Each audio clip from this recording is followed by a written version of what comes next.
Passar agora ao Ministério da Palavra. Nas últimas semanas tivemos uma ênfase nas ministrações aqui ligadas à questão dos sonhos. Eu vou falar um assunto parecido, mas usando outra nomenclatura, né? Quero falar a respeito de alvos, quero falar a respeito de metas que precisam ser perseguidos. E mesmo quando falamos dos sonhos, por mais se pregue, se fale, né, a gente sempre tem o cuidado de, por um lado, reconhecer que é uma linguagem que Deus trabalha. A Bíblia diz que Ele opera em nós o querer e o realizar segundo a sua vontade. Então, o Deus que nos leva a executar projetos, Ele desperta primeiro anseios, desejos. Isso não significa que necessariamente todo sonho que alguém tenha seja algo relacionado com o plano ou o propósito de Deus. E normalmente há uma maneira de você discernir isso, né? Os sonhos que provêm de Deus, como aquele que você vê na vida de José, e ali nós estamos falando de um sonho profético literal, Deus revelando o futuro, o lugar onde iria levá-lo, a posição de governo onde ele estaria, normalmente nos coloca numa posição de nós servirmos os outros. Quando normalmente estamos sonhando com algo, né, onde o único propósito de chegarmos lá é o nosso benefício, é sermos servidos em vez de ser servidos, nós precisamos questionar se isso não é apenas resultado de uma ambição humana, em vez de estar alinhado com o plano e o propósito de Deus. Então que Deus nos ajude a estabelecer os devidos filtros para que a gente, discernindo aquilo que Ele tem, né, corra atrás disso. Eu quero tomar como ponto de partida hoje da minha ministração Filipenses capítulo 3, versos 13 e 14, que diz assim: irmãos, quanto a mim, não julgo havê-lo alcançado, mas uma coisa faço, esquecendo-me das coisas que ficam para trás e avançando para as que estão diante de mim, prossigo para o alvo, para o prêmio da soberana vocação de Deus em Cristo Jesus.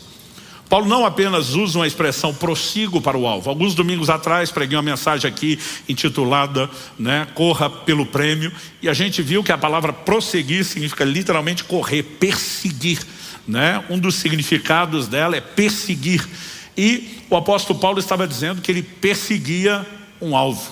O tema da minha mensagem hoje é perseguidores de alvos, né? Pessoas que entendem o alvo e se movem da forma correta, com toda a intensidade, clareza de propósito que deveriam nessa direção. Quando ele diz esquecendo-me das coisas que para trás ficam, está dentro de um contexto.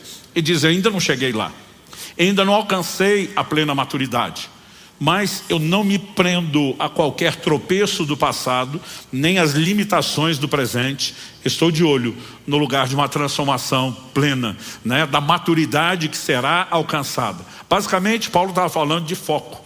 Ele estava dizendo, eu não vou colocar os olhos no lugar errado, no que já passou, em qualquer tentativa errada ou frustrada.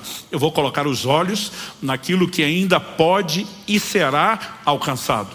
E é importante que eu e você entendamos que Paulo não está apenas revelando ser um perseguidor de alvo. É o mesmo apóstolo Paulo que pelo Espírito Santo dizia, sede meus imitadores, como eu sou de Cristo, né? Romanos 15:4 diz que tudo quanto foi escrito para nosso ensino foi escrito. Até o testemunho de como Paulo perseguiu seus alvos, né, foi escrito para nosso ensino. E eu quero tomar isso, né, como um exemplo que eu e você precisamos abraçar em relação à nossa caminhada. Quando ele diz esquecendo-me das coisas que para trás ficam, é evidente que para perseguir um alvo, você precisa desviar os olhos de outras coisas. De coisas que passaram, de coisas que estão acontecendo, de alvos errados que podem ser propostos ao longo do caminho. E eu quero apresentar essa mensagem em cima de uma construção de 3 tópicos. Na primeira delas, eu quero falar dos diferentes tipos de alvos. Em segundo lugar, uma advertência para que haja cuidado com as distrações. Em terceiro e último lugar, eu quero trazer um encorajamento para que você lute para alcançar as suas metas e entenda a importância de cooperar com Deus, mesmo naquilo que Deus sinalizou ser um alvo alcançado. Ao longo da ministração, né, eu separei algo que não faço sempre, que é a citação não só de gente cristã, mas até de alguns dos pensadores gregos. E de forma alguma a gente coloca essas coisas no patamar da palavra de Deus, né? Nem de longe dá para dizer, né, que tenha o peso que a palavra de Deus tem na minha e na sua vida. Mas ao fazer essas citações, o que eu quero é te mostrar que aquilo que eu e você já devíamos fazer, porque a palavra de Deus nos orienta. Pessoas que foram consideradas sábias, pelo menos na perspectiva humana, já conseguiam, pela observação do comportamento, reconhecer isso, sem ter uma clareza de direcionamento divino, como nós temos. Então, se eles já entendiam que isso era sábio, eu e você, quando reconhecemos o que Deus fala, temos uma responsabilidade ainda maior. E uma frase atribuída a Sêneca, um grande pensador, ele dizia: nenhum vento sopra a favor de quem não sabe para onde ir. Nós precisamos entender que na nossa vida, na nossa existência, nós precisamos caminhar com senso de propósito, com senso de direção.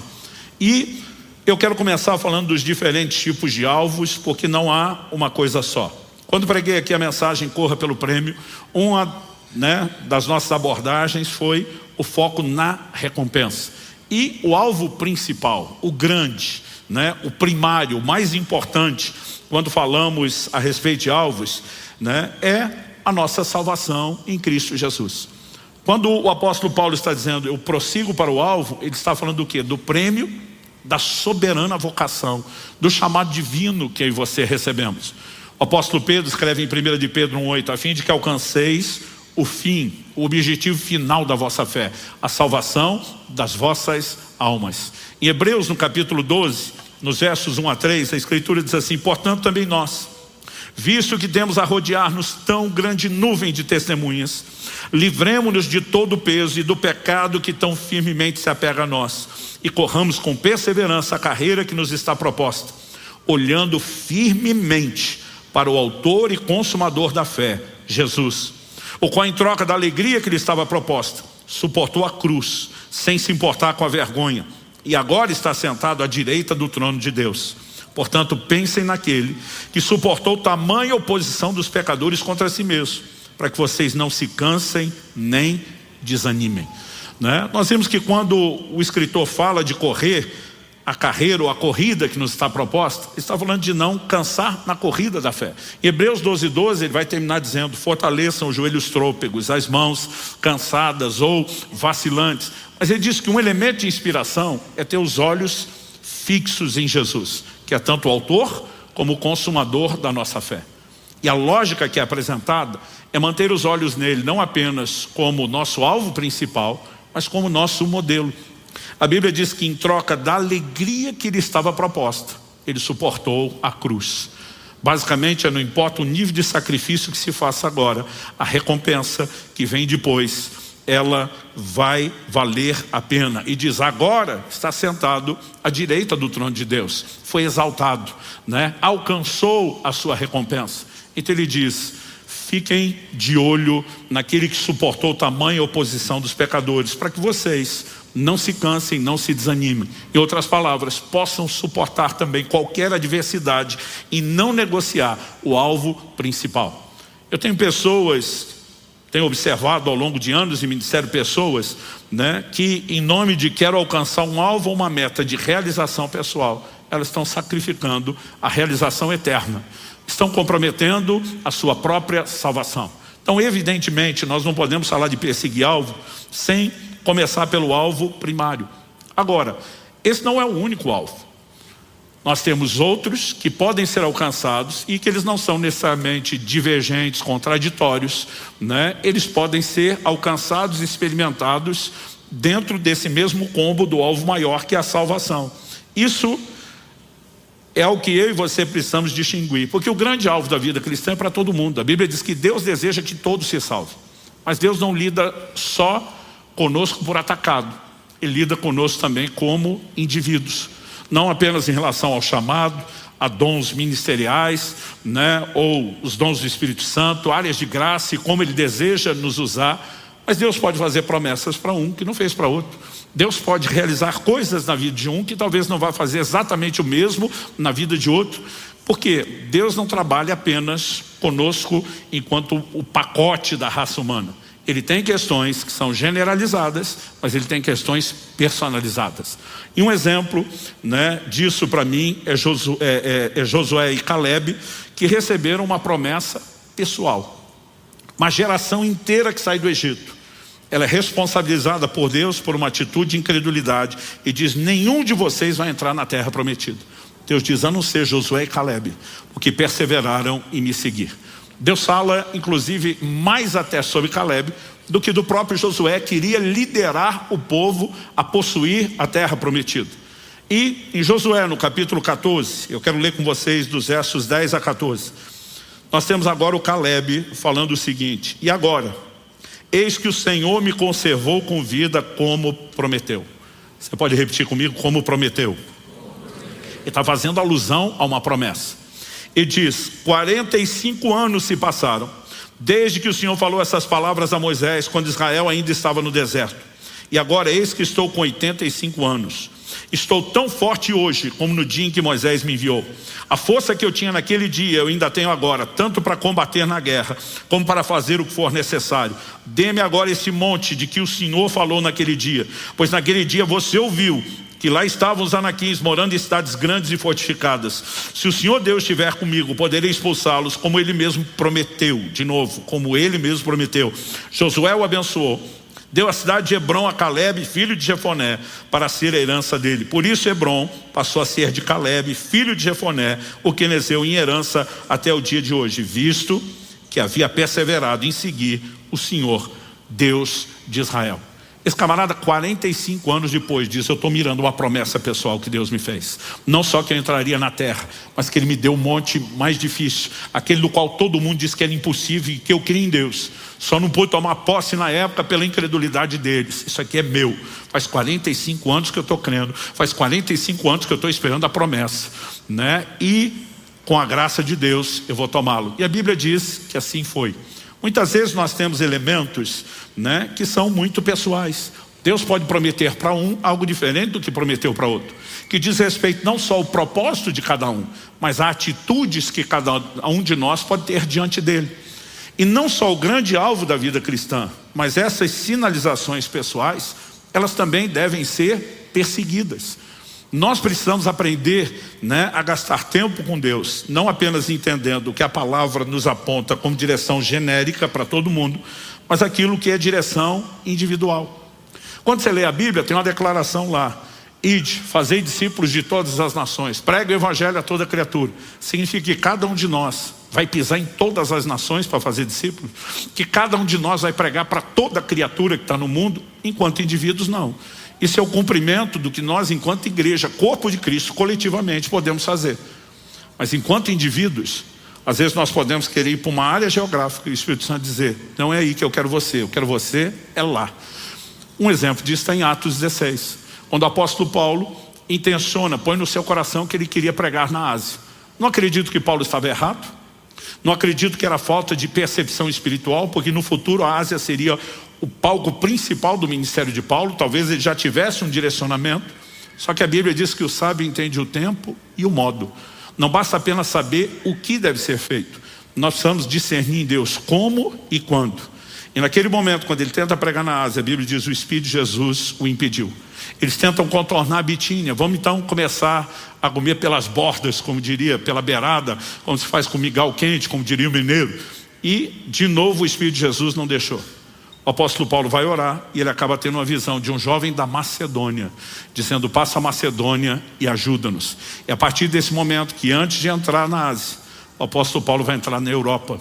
E porque ele obedeceu a Deus, o evangelho chegou a todos nós hoje no mundo ocidental. No futuro, a Ásia se tornaria o palco principal do ministério de Paulo, mas não naquele momento.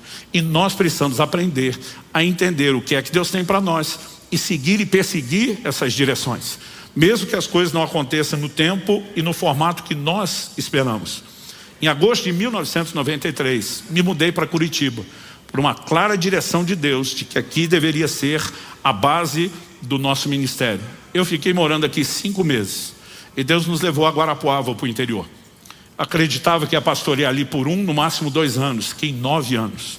Antes de voltar a Curitiba, ainda tive um direcionamento de Deus de passarmos por Irati, onde plantamos a primeira alcance.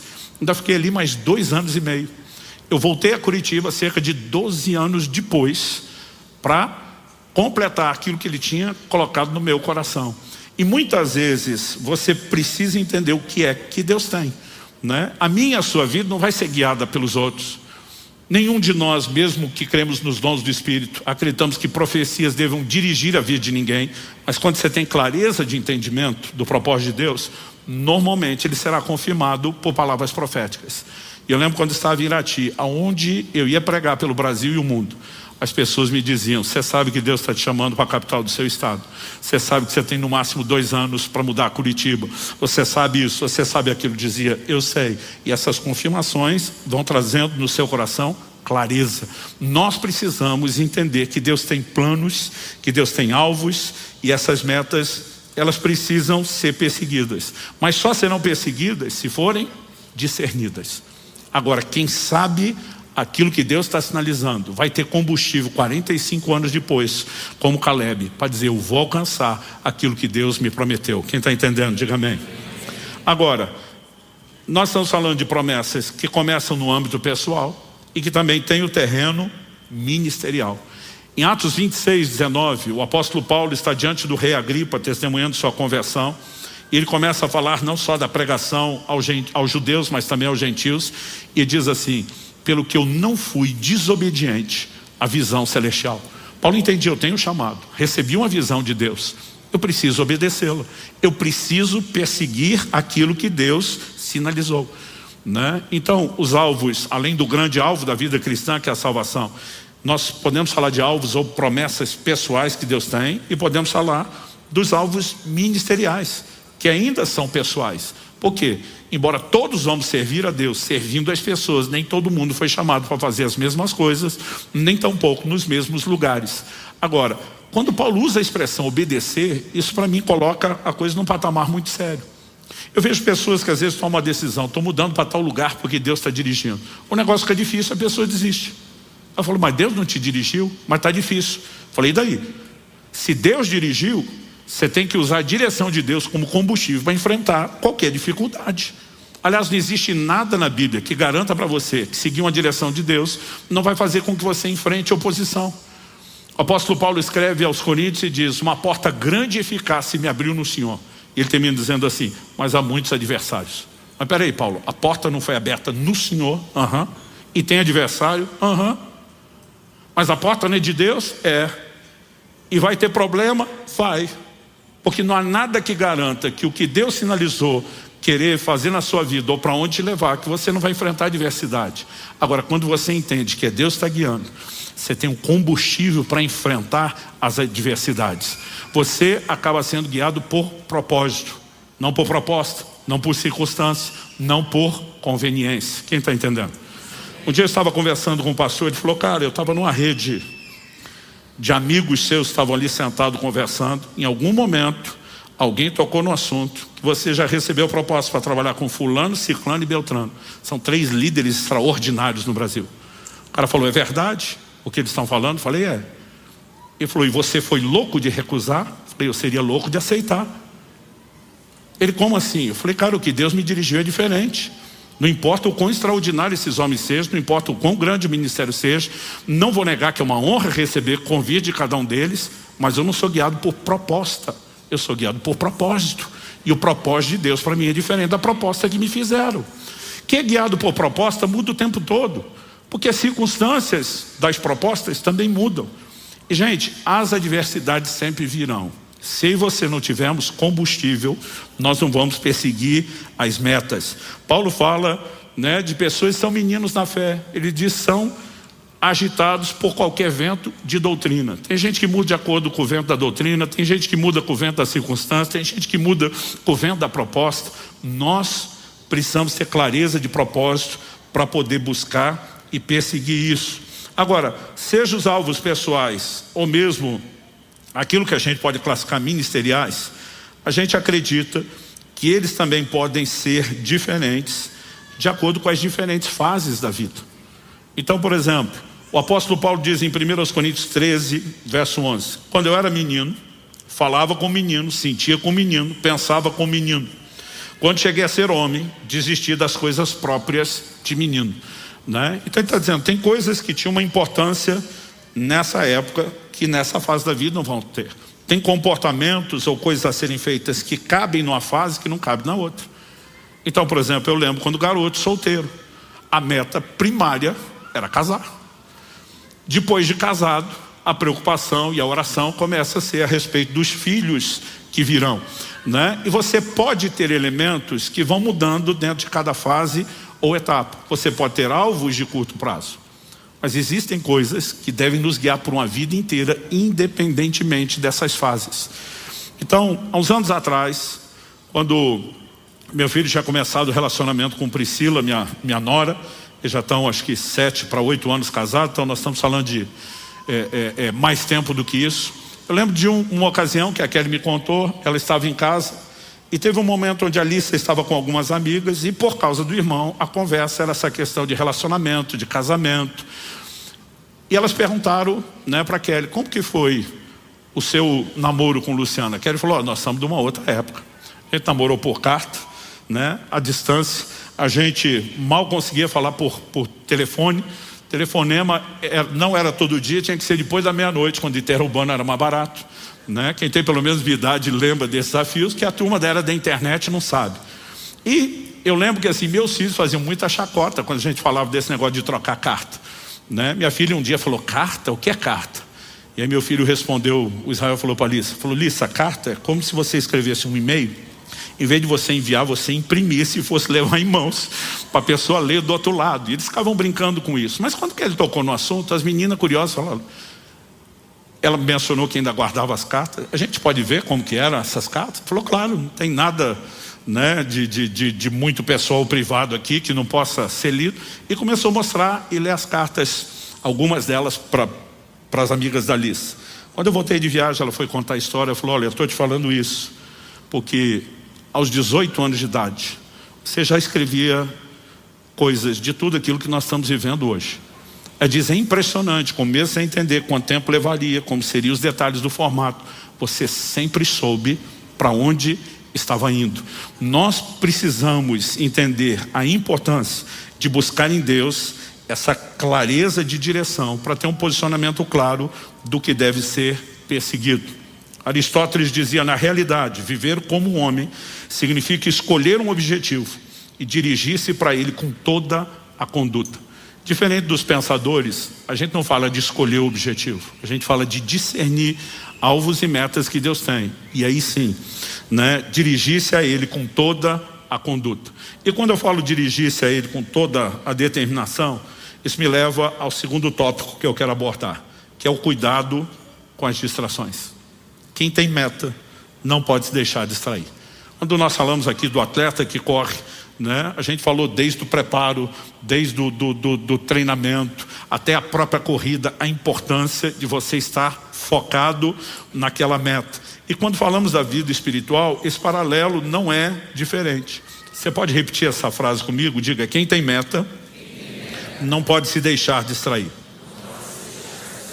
Agora, eu quero falar das principais, não de todas. Eu, assim, considerando ao longo da vida, eu vejo 3 grupos principais de distrações quando falamos de metas. O primeiro deles, adversidades. Quando você lê, por exemplo, o livro de Neemias, é impressionante o que esse homem de Deus fez.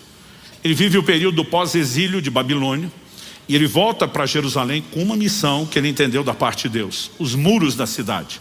Esdras foi responsável pela reedificação do templo, mas Neemias para reconstruir os muros da cidade, o que ele faz num prazo recorde de 52 dias. A mobilização que ele cria para a restauração desses muros é algo impressionante, e o livro de Neemias é um exemplo, né, de liderança. Mas em Neemias, no capítulo 4, de 16 a 18, ele diz assim: daquele dia em diante, metade dos meus homens trabalhava na obra, e a outra metade empunhava lanças, escudos, arcos e couraças. E os chefes estavam por trás de toda a casa de Judá que reconstruía a muralha. Deixa eu fazer uma pausa. O fato de você receber uma missão de Deus não significa que você não vai enfrentar adversidades. E eles estavam literalmente diante de uma ameaça de guerra. Então ele diz, metade dos homens estão trabalhando, a outra metade empunhando armas. Ele segue dizendo, os carregadores que por si mesmos tomavam as cargas, cada um com uma das mãos fazia a obra e com a outra segurava a arma. Diferente do outro grupo, divide meio a meio, e esses estão tanto fazendo a obra quanto segurando a arma. E diz, os construtores, que precisavam das duas mãos para trabalhar, Cada um trazia a sua espada na cintura enquanto construíam. E o que tocava a trombeta estava ao meu lado. Porque a qualquer momento que o inimigo surgir, nós temos que convocar todo mundo. Nunca perdiam o foco do trabalho, mas não deixavam de estar antenado a respeito de adversidades com as quais tinham que enfrentar. Mas também não deixavam que a adversidade se tornasse fonte de desânimo para que a meta não fosse buscada, perseguida ou alcançada. Quem está entendendo? Nós precisamos desenvolver resiliência. A Bíblia fala muito sobre perseverança na vida cristã. Mesmo quando nós falamos do alvo primário, da salvação, a Bíblia fala dessa necessidade de perseverança. Jesus diz: no mundo tereis aflições, mas tenham bom ânimo. Eu venci o mundo. Eu e você vamos precisar desenvolver essa resiliência e aplicar fé e determinação. A meta será perseguida, o alvo será alcançado, não importa o que surja durante o caminho, nós vamos ter um posicionamento firme em Deus. Agora, eu percebo que quem é guiado por proposta, ele muda o rumo de acordo com as circunstâncias. Está difícil aqui, agora eu vou para lá. Está difícil lá, agora eu vou para outro lugar ainda. Existem pessoas que elas não conseguem apenas seguir o propósito. Você vê que, por exemplo, Gênesis 26 fala que num momento de fome, onde a lógica era Isaac descer para o Egito, um lugar que havia abundância, o Senhor fala com ele: não saia daqui, permaneça nesse lugar. E a Bíblia diz que no tempo da fome Isaac prosperou, porque a prosperidade, quando nós falamos do favor de Deus, ela não vai se manifestar porque você está no lugar certo, estatisticamente. O lugar certo é o lugar do direcionamento de Deus. E quando nós obedecemos, nós vamos ver o favor de Deus. Agora, quando você lê o livro de Ruth, você vê que a família de Elimeleque bate a fome, eles simplesmente se mudam para Moabe. Lá em Moabe foi só desgraça, apesar de não terem lidado com a fome. O homem acaba morrendo, os filhos acabam morrendo, mas estavam no melhor lugar para que tudo desse certo. Deixa eu te dizer algo: o melhor lugar para que tudo dê certo é o lugar da vontade de Deus para nós. E aí nós vamos ter combustível para enfrentar qualquer adversidade que surja. Mas eu tenho percebido que a distração não é apenas a adversidade. Alguns, eles são distraídos pelas propostas de outros. Vou voltar no mesmo livro de Neemias, capítulo 6, versos 3 e 4. A Bíblia diz: Sambalate e mais alguém tinha feito alguns convites para Neemias. Vamos conversar. Eram parte dos inimigos que se opunham à restauração dos muros. E o tempo todo estão chamando ele para conversa. O texto diz assim: por isso enviei-lhes mensageiros para dizer: estou fazendo uma grande obra e não posso descer até aí. Por que devo parar a obra para ir me encontrar com vocês? 4 vezes eles fizeram o mesmo pedido, mas eu lhes dei a mesma resposta. Quem tem foco não se deixa distrair pela proposta de outros. Eu lembro que no início do meu ministério, e a gente sempre entendeu com clareza um chamado de Deus para se dedicar não só à igreja local, mas também servir o corpo de Cristo. O Espírito Santo falou comigo: não atenda todo convite que você receber. Não é porque naturalmente uma porta se abriu que isso significa que eu quero que você esteja naquele lugar. Você tem que discernir isso. E eu lembro que depois de um tempo, de alguns anos, o Espírito Santo falou: eu te dei a direção, você não está obedecendo. Eu falei: mas eu não aceito todo convite. Ele falou: você só para de aceitar quando não cabe na agenda. Aí você não está discernindo, você só está impossibilitado de atender. Ele diz: enquanto tem espaço na sua agenda, você deveria buscar discernimento para cada convite que você recebe. Às vezes a gente analisa: aquele ali é amigo, é colega, é parceiro, aquele ali está fazendo tudo direitinho, aquele ali tem o mesmo propósito. A questão é: Deus tem isso para mim ou para você? Eu percebi que ao longo do tempo as pessoas que fazem um convite, elas têm algo em mente, o propósito delas. E elas veem que você pode ajudar a cumprir o propósito delas. Mas nem sempre ajudá-las a cumprir o propósito delas é o seu propósito. Então tem pessoas que me chamam para algumas atividades que não cabe dentro daquela lista de prioridades que Deus estabeleceu para mim. E por mais que às vezes a pessoa seja alguém que você gostaria de atender, você vai ter que dizer: olha, não cabe. E tem gente que insiste. E a gente às vezes precisa aprender como Neemias, a continuar insistindo. Se o não que eu estou te dando é por conta de um propósito, não importa quantos argumentos você use, do lado de cá nada deve mudar. Senão daqui a pouco eu e você, nós estamos literalmente como um Balaão. Alguém chama: vem cá abençoar. Não vou. Não, mas eu aumento o preço. Eu vou. Qual é o propósito dessa pessoa? ela não está sendo guiada, né, por um propósito da parte de Deus. Ela está sendo guiada por propostas. E pessoas são guiadas por propostas sempre vão acabar se perdendo. Falando inclusive das propostas, eu quero abrir aqui um outro desdobramento de uma distração, que é a necessidade de agradar os outros. Algumas pessoas, elas têm o dom de dizer não, mas outras pessoas têm a incapacidade de dizer não, porque elas se preocupam demais com o que as pessoas vão achar ou pensar. Mas olha o que Paulo diz em Gálatas capítulo 1, verso 10. Por acaso eu procuro agora o favor das pessoas ou o favor de Deus? Ou procuro agradar pessoas? Se ainda estivesse procurando agradar pessoas, eu não seria servo de Cristo. Paulo não está dizendo que a gente tem que ser desagradável com todo mundo, não é isso. Mas ele está dizendo que quem primeiro a gente tem que agradar é o Senhor que nos chamou. E às vezes o desejo de agradar alguém pode nos colocar numa rota contrária a agradar a Cristo. Não no sentido, às vezes, de princípio, mas de orientação, né? De clareza de propósito. Então, nós precisamos entrar num lugar, né, de tamanho entendimento da nossa vida estar sendo norteada pelo que Deus dirige, a ponto de não se deixar simplesmente ser dobrado porque alguém botou pressão, né? A gente tem que ter a capacidade de botar a mesma pressão de volta, dizendo, eu estou sendo orientado por um propósito, não há a menor chance de eu negociar o propósito para agradar você, né? Então, se a gente começar a observar, e ao longo de anos, gente, eu já vi muita água passar debaixo da ponte, eu diria que esses são os 3 principais grupos de distrações, né? Gente que não sabe lidar com a diversidade, gente que não sabe lidar com propostas, porque acredito que, né, Deus só se move por meio de boas propostas, e gente que tem essa dificuldade, parece que sempre está na necessidade de agradar alguém. São pessoas que se perdem em relação à questão das metas. Citando mais uma vez Sêneca, o grande pensador, diz, temos pois de determinar qual deva ser o objeto do nosso querer, e a ele nos ater com perseverança. De novo, diferente dos pensadores gregos, a gente não determina sozinho o objeto do nosso querer. A gente discerne-se em Deus, mas depois persevera em buscar, né? A perseverança é uma virtude. Eu acredito que ela tem que ser desenvolvida, né? Eu sempre faço de vez em quando uma piada aqui, dizendo que eu me considero uma pessoa perseverante, determinada, obstinada. Minha mulher às vezes prefere chamar essa virtude de teimosia, né? Porque a perseverança, ela tem esse caráter de teimosia, né? A menos que Deus venha me dissuadir de algo, quando eu miro um objetivo, leve o tempo que for, né? Custe o que custar, aquilo precisa ser perseguido, aquilo precisa ser alcançado, né? Uma frase que eu ouvia muito meu pai falar quando era garoto, era o cuidado com o que ele chamava de obras não acabadas. É gente que começa as coisas e não termina, e o pior que isso vai virando um hábito, porque a gente vai treinando. A pessoa começa a ler um livro, não termina, começa a fazer um curso, não termina, começa a fazer uma coisa, não termina. Dificilmente gente que não desenvolve no dia a dia tenacidade para ir até o fim nas pequenas coisas vai conseguir ficar firme quando falamos da meta de uma vida inteira. Mas nós precisamos cuidar com qualquer distração. E agora eu quero passar ao terceiro e último tópico. Lute pelas suas metas. Eu digo suas, porque Deus distribui isso também de forma individual. Não quer dizer que é sua no sentido de você inventar sozinho, mas aquilo que você discerniu que Deus tem para você. Olha o que Paulo diz em 1 Timóteo, capítulo 1, verso 18.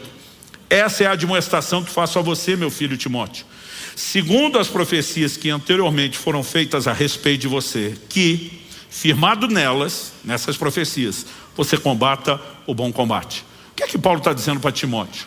Você recebeu palavras proféticas, Deus sinalizando o que Ele quer fazer na sua vida através de você. Então, firmado no que você ouviu e entende, consegue reconhecer, ter clareza de discernimento que é Deus sinalizando, lute por isso. Quando Ele está dizendo lute por isso, o que Ele quer dizer? Não é porque Deus falou ou prometeu que Ele vai fazer tudo sozinho. Se Deus fizesse tudo sozinho, não precisava nem falar ou prometer. Era só a gente esperar Ele ir fazendo e as coisas aconteceriam por si mesmo. E quando você olha para as Escrituras, você vai perceber que na vida de muitos dos homens e mulheres de Deus, às vezes nós temos promessas que são feitas muito tempo antes. Eu às vezes tinha dificuldade com isso. Eu dizia, Deus, não dá para prometer mais perto, para a gente não ter aquele problema de ansiedade, né? Eu não sei você, mas eu sempre fui desses, tudo tem que ser para ontem, com muita dificuldade de esperar. Às vezes eu dizia, por que o Senhor tem que fazer umas promessas tão distantes? Porque Deus não está apenas te mostrando aonde Ele quer te levar. Ele está te chamando a cooperar com Ele no processo. Então, eu e você precisamos entender que mesmo quando estamos falando de profecias pessoais, seja no âmbito da vida pessoal, ou pessoais no sentido de um ministério de cada um, né? Nós precisamos entender que Deus, ao sinalizar antes, está nos chamando a cooperar com Ele. Então, se a gente tem uma direção de que Deus vai nos levar para um lugar específico, a gente tem que se preparar para isso. Eu lembro de um camarada, né? Eu não tinha ainda 20 anos de idade. E a gente conversando, ele ficou impressionado com o tempo que eu gastava estudando a Bíblia, não só a Bíblia, outros materiais de consulta e referência. Ele falou, por que você gasta tanto tempo nisso? Eu falei, porque Deus me chamou para pregar a palavra. Ele falou, eu tenho o mesmo chamado, mas se Deus me chamou, Ele vai me capacitar. Até hoje ele nunca saiu do lugar, não fez diferença nenhuma por reino de Deus, né? Porque não existe esse negócio, Deus chamou, vai capacitar, vai fazer a parte dele, mas não vai fazer a sua. Então tem coisas que me chamam a atenção e não estão na Bíblia à toa. Por exemplo, José recebe Deus um sonho, literalmente um sonho profético, mas não é algo só que o faria sonhar com o que seria alcançado. Deus deu mesmo um sonho literal, de que ele um dia estaria numa posição de governo, inclusive de autoridade sobre sua família. Ele entende, Deus está me chamando para liderar, para governar. Aí você olha a trajetória de José, tem que lidar com adversidades, porque todo mundo que é chamado por Deus vai ter que lidar com adversidades. Seus irmãos o vendem como escravo para o Egito. Quando chega na casa de Potifar, a Bíblia diz que José se tornou o chefe dos escravos. É preso injustamente, na prisão se torna chefe dos presos. Porque onde ele está passando, ele olha para cada circunstância, mesmo que as mais difíceis, dizendo, isso é uma oportunidade para eu me preparar para o lugar do meu chamado. Um dia eu vou liderar, vamos começar liderando escravo, né? Vamos liderar preso. Por onde passar, vamos exercitar aquilo que Deus nos chamou para fazer. Porque ninguém fica bom em coisa nenhuma sem treino, gente. E tem pessoas que às vezes não entendem que o chamado de Deus, ele envolve talvez mais tempo na preparação do que só na execução. Aos 40 anos de idade, Moisés entende e discerne que Deus o chamou para libertar Israel. Tenta fazer do seu jeito, antes da hora, não funcionou nada. 40 anos depois, aos 80, Deus aparece para ele na sarça e diz, bora libertar o povo? A hora que Moisés já não está mais empolgado, né? Na hora que ele está meio que dizendo, agora o sonho morreu, agora eu não quero mais. E a gente percebe que durante todo aquele tempo, Deus precisava fazer muita coisa no próprio Moisés, o próprio José. Chega no Egito, ele está implorando para o copeiro a quem ele está interpretando o sonho, você vai estar diante do faraó, homem de influência, intercede por mim, me tira daqui, né? Agora, se saísse naquele momento machucado do jeito que estava, e encontrar seus irmãos numa posição de autoridade, você acha que José ia servi-los? José ia se vingar. Então eu e você precisamos entender que há um trabalho de Deus, e esse trabalho envolve não só a construção de algumas coisas importantes, mas a desconstrução de outras, e nós temos que cooperar com Deus no processo. Então lutar por essas promessas envolve muita coisa, é crer com Deus, é orar por isso, né? É não perder o foco ao longo do processo, mas também procurar de todas as formas se preparar para isso. Então lute por aquilo que Deus estabeleceu como alvo, como meta para você. Último domingo que eu preguei, antes da série que foi trazida aqui dos sonhos, que eu falei de correr para o alvo, meu texto principal foi 1 Coríntios 9, de 24 a 27, que eu vou ler aqui. Paulo diz, vocês não sabem que os que correm no estádio, todos na verdade correm, mas um só leva o prêmio? Corram de tal maneira que ganhem o prêmio. E diz, todo atleta em tudo se domina. Aqueles para alcançar uma coroa corruptível, nós porém é incorruptível. Agora o que ele diz, assim corro também eu, não sem meta. A gente persegue meta, a gente persegue alvo. Mas ele diz, assim luto, não como discernindo golpes no ar, mas esmurro meu corpo e o reduzo à escravidão, para que tendo pregado a outros, não venha eu mesmo a ser desqualificado. Quando Paulo diz, no estádio todo mundo corre, irmão só leva o prêmio, está dizendo que estão competindo entre eles. Mas quando ele fala da gente nessa competição, nós não estamos competindo uns com os outros, porque nós queremos que todo mundo cruze a linha de chegada. E aí Paulo muda a analogia da corrida para a luta, né? E aqui ele não está falando da luta greco-romana, está falando do que foi, né, a competição precursora do que hoje é a modalidade do boxe, do pugilismo.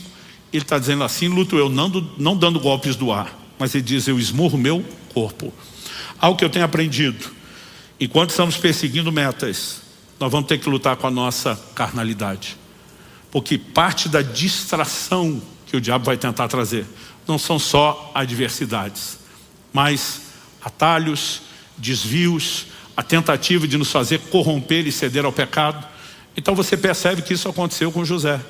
Enquanto ele está lá, começando a se preparar, né? Ainda na fase número 1, lá no Egito, como escravo, e agora é chefe dos escravos.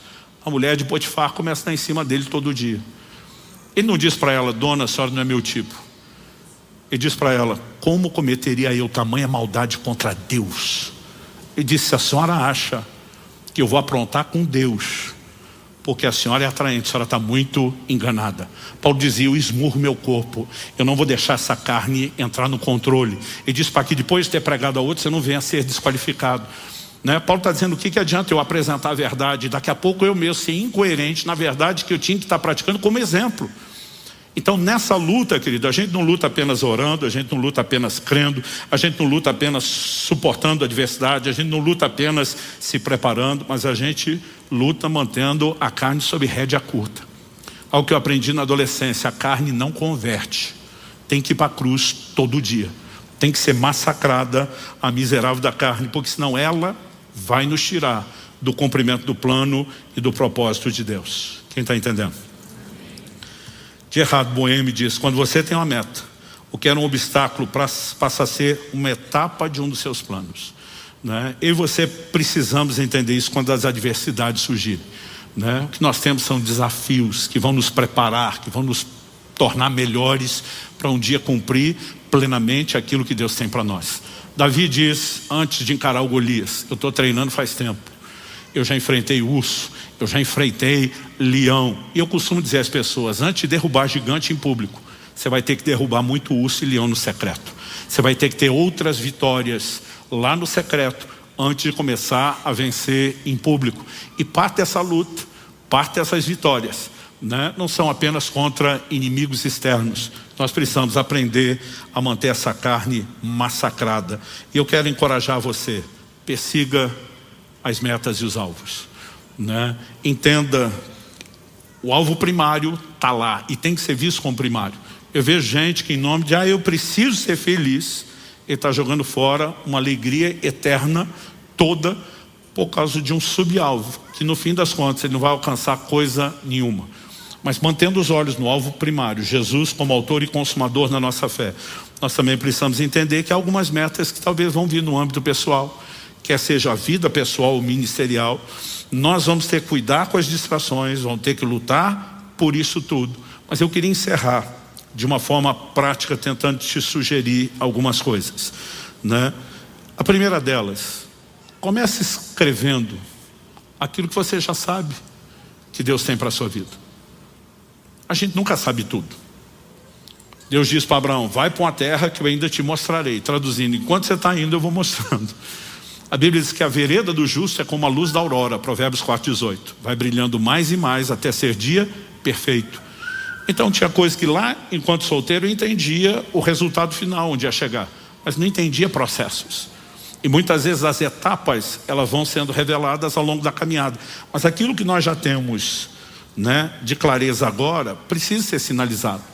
Eu uso a expressão escrever, né? Mas eu sempre tentei me manter consciente disso de diversas formas, seja escrevendo, seja compartilhando com aqueles que são mais próximos, né? Porque a gente precisa ter um senso de direção. Agora, siga também orando por aqueles desdobramentos ou alvos que você ainda não conhece, né? O tempo todo: Senhor, que seja feita não a minha, mas seja feita a sua vontade, que haja revelação. Senhor, estou aqui mirando, né, a Ásia, como Paulo. Daqui a pouco o Espírito de Jesus vai dizer: né, não. E esse não significa que é um não eterno, você nunca vá para a Ásia. Paulo acabou indo no futuro, mas no mínimo não é agora, não é a hora, né? Agora, manter os alvos visíveis, né? Visíveis, seja na clareza de pensamento, de mente, ou às vezes diante dos seus olhos mesmo. A Bíblia nos mostra Jacó riscando umas varas. Aquilo era muito mais para a fé dele, né, do que necessariamente algo que iria alterar a composição fisiológica do rebanho que estava procriando. Ele fez um acordo com Labão e estava aplicando fé naquilo que Deus iria fazer. E nós precisamos, né, também desenvolver a resiliência. Seja persistente, seja perseverante, como Caleb, dizendo, não importa o tempo que passou, eu vou continuar crendo, eu vou continuar esperando, eu vou continuar disposto a lutar, a perseguir, né? Nós precisamos desenvolver isso. Thomas Edison, aliás, não sei se você sabe, que a criação da lâmpada eletrônica que nós temos hoje, ela levou cerca de 1000 tentativas. Houve muito erro, muito, né? Mas em vez de haver frustração, você tinha uma pessoa resiliente. Thomas Edison disse, nossa maior fraqueza está em desistir. O caminho mais certo de vencer é tentar mais uma vez, né? Então, quando eu chamo a perseverança de teimosia, eu acho que cabe bem aqui. Se Deus sinalizou, eu vou perseguir teimosamente, obstinadamente, até alcançar aquilo que Deus tem. Nesse início de ano, minha oração é que suas resoluções de ano novo sejam mais do que aqueles 2 tópicos que todo ano encabeça a lista de todo mundo: emagrecer e sair do vermelho. Que Deus te ajude em relação a isso também. Mas que a gente possa estar perseguindo alvos claros, que dizem respeito não só ao grande alvo da vida cristã, e a gente não se distrai com ele, mas aquilo que Deus tem chamado cada um de nós a fazer, né? A minha oração é que você, a semelhança de Paulo, imitando Paulo como quem imita Jesus. A Bíblia fala que no momento que Jesus está indo a Jerusalém, passa por Samaria, a Bíblia diz, perceberam pela resolução do seu semblante que ele ia para Jerusalém. Eu fico me perguntando, como alguém pode perceber na linguagem corporal para onde alguém está indo? Tem que ser a encarnação de muita determinação, né? Agora, de alguma forma, que eu e você possamos, né, abraçar isso e ser não só imitadores de Paulo como perseguidor de alvo, mas Paulo era um imitador de Jesus e dizer, me imitem como eu imito Cristo. Que eu e você também possamos ser perseguidores de alvos, para não correr o risco de chegar a lugar nenhum, ou de acreditar que onde chegar tá bom. Que nós possamos confiar em Deus, mas também cooperar com Deus para viver o melhor que Ele tem, em nome de Jesus. Amém? Você recebe essa palavra? Feche seus olhos por um instante.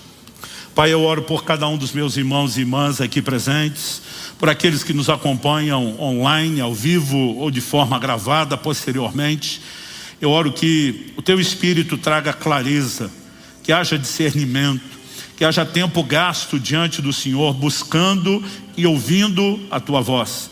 Nós oramos que, além de toda a clareza de direcionamento genérico já nos apresentada por meio da Tua palavra, que cada um deles possa também, ó Deus, entender, discernir e buscar aquilo que é o Teu plano personalizado. Nós queremos ser perseguidores de alvos, gente que coopera com o Senhor, gente que não perde o foco, gente que não se desvia, gente que conserva-se firme, buscando, né, aquilo que entende ser não apenas um alvo pessoal, mas um alvo apresentado pelo Senhor. Que a semelhança de Paulo, possamos dizer, assim corro eu, não sem metas. Que possamos correr perseguindo essas metas e alcançá-las, não só para a glória do Teu nome, mas também para a inspiração de muitos outros à nossa volta. Nós oramos em nome de Jesus. Amém. Evangelho de João, capítulo 1, verso 1 a 3. E depois, como eu disse, nós vamos ler o verso 14. O texto sagrado diz assim: no princípio era o Verbo, e o Verbo estava com Deus, e o Verbo era Deus. Ele estava no princípio com Deus. Todas as coisas foram feitas por Ele, e sem Ele, nada do que foi feito se fez. Pule comigo agora para o verso 14. E o Verbo se fez carne, e habitou entre nós, cheio de graça e de verdade. E vimos sua glória, glória como do unigênito do Pai. Você pode repetir comigo essa frase? Diga, e o Verbo se fez carne, e habitou entre nós. Agora aumenta só uns 29% o volume da sua voz. Vamos só mais uma vez. E o Verbo se fez carne e habitou entre nós. Eu me lembro, alguns anos atrás, meu pastor me fez uma pergunta. Ele diz, Luciano, algum lugar da Bíblia exige que você celebre uma festa de aniversário? Eu falei, não, tenho certeza que não. Ele falou, mas por que você comemora o aniversário da sua família, da sua esposa, dos seus filhos? Eu falei, porque a Bíblia não me proíbe. que é o argumento que a gente usa aqui quando tem aniversário de igreja, né? Outro dia alguém falou, onde é que está na Bíblia que tem que comemorar aniversário de igreja? Eu falei, onde está que não pode? Ele olhou para mim e falou, pensa a mesma coisa em relação ao Natal. Ele diz, esse tipo de conversa que nós temos dá pano para manga, mas ele diz, eu quero que você saiba que qualquer assunto que você quiser conversar e discutir, nós sempre vamos fazer isso assim, né, com aquele coração, com aquele espírito amoroso, mas como disse Kelly, ela falou, eu nunca vi alguém te silenciar, como o pastor Eibe fez nesse assunto, né, chamando a atenção para como nós podemos explorar, né, uma oportunidade de anunciar o Evangelho. Mas quando muitas vezes nem nós vivemos a consciência do que é celebrar, não numa data específica do ano. Eu creio que o cristão tem que ser grato a Deus todos os dias, porque o verbo se fez carne. Agora, a única razão de explorar uma data que é incerta, né, é para pessoas que não fazem a menor ideia, nem de como isso aconteceu, se tem que ser celebrado ou não, mas o pior, eles não fazem ideia do motivo.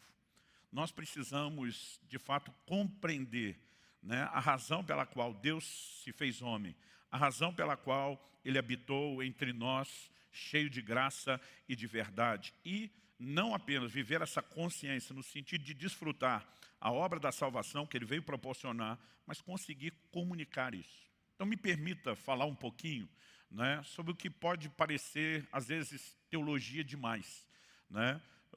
Isso aqui eu diria que caberia bem como uma aula de cristologia, da doutrina de Cristo. Eu quero falar um pouco, né, a respeito do mistério da encarnação de Nosso Senhor. Há algo poderoso por trás da encarnação de Cristo.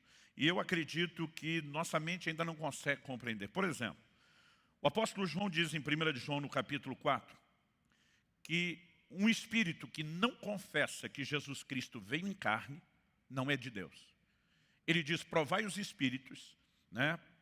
Coloque eles à prova, teste a procedência e diz, qualquer espírito que não confessa que Jesus vem em carne, não procede de Deus. A pergunta a ser feita é, por que um espírito maligno não consegue admitir ou não quer admitir a encarnação de Cristo?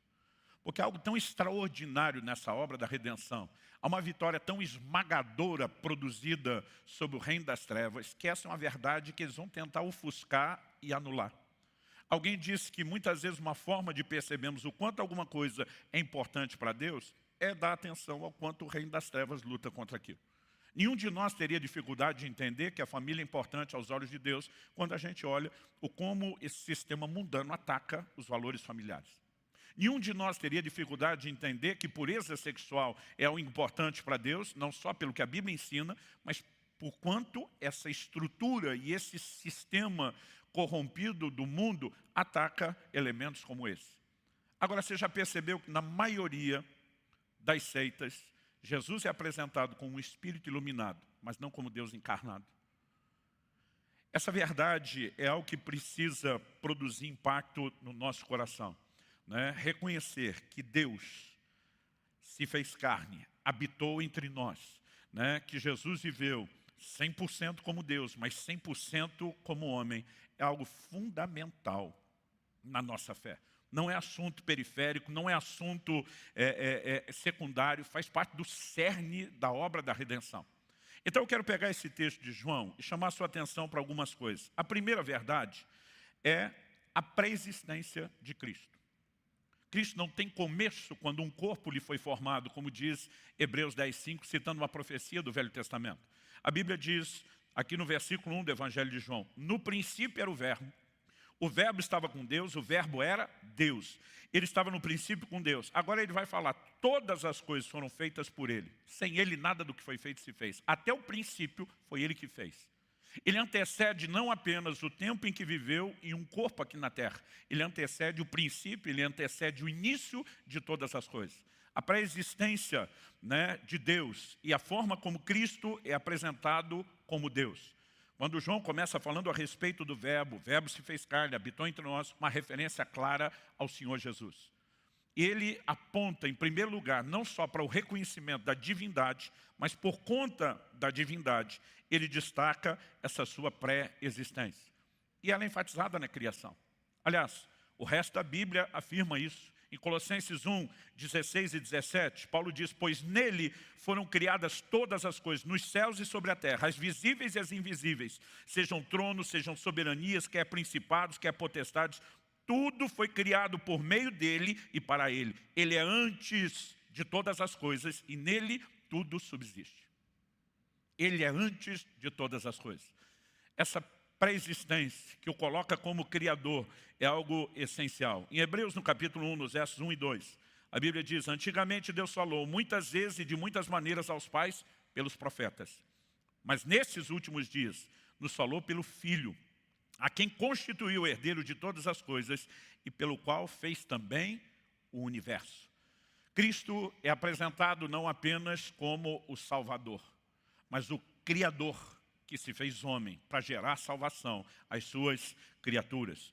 Quando Jesus fala a respeito de Abraão, em João 8, 58, nós estamos falando do patriarca que deu início a toda a linhagem. Jesus faz a seguinte declaração: em verdade, lhes digo que antes que Abraão existisse, eu sou. João Batista, quando aponta para Jesus e diz: esse é o Cordeiro de Deus que tira o pecado do mundo, ele diz: ele já existia antes de mim. Sabe o que é curioso? É que Jesus nasceu 6 meses depois de João Batista. Quando Maria recebe a notícia, a anunciação feita pelo anjo Gabriel, e ela vai para a casa de Isabel, a Bíblia diz que Isabel já estava grávida há 6 meses. Então João Batista nasceu na frente. Mas ele aponta o dedo e diz: ele existia antes de mim. Porque ele estava falando do quê? Da sua pré-existência.